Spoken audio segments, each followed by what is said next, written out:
Okay, I just want to do a quick video. This is for a Honda motorcycle 80s clutch slave cylinder.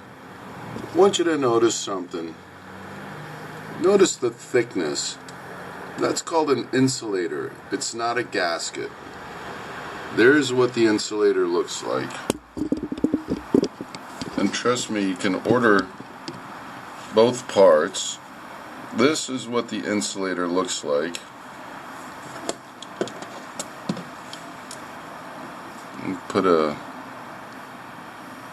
measurement to this.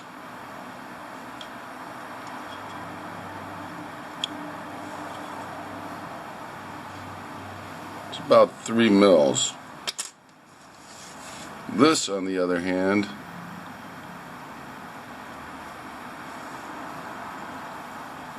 is like 1/2 mil.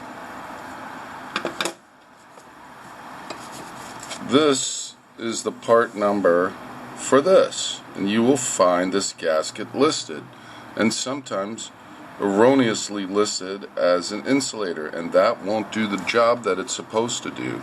I'll explain what it's supposed to do in a moment. Here is the insulator. Here is the right part number. Now I'm going to go ahead and fix my cylinder this morning. I have another gasket down there, and so I'm going to have a gasket on each side, so it's gasket to plastic to gasket to metal, so it doesn't go, you know, I've seen it metal to metal, and then I've had it like this, and that is insufficient. What it is it's insufficient in pushing this away from the entire rod that goes through to the clutch pack and pushes the clutch pack. And so what ends up happening is you get very quick disengagement on travel of the clutch, okay, or it doesn't. In my case, I get a little bit of slippage once the engine gets really warm, and like second gear I'll notice the slippage if I give too much torque.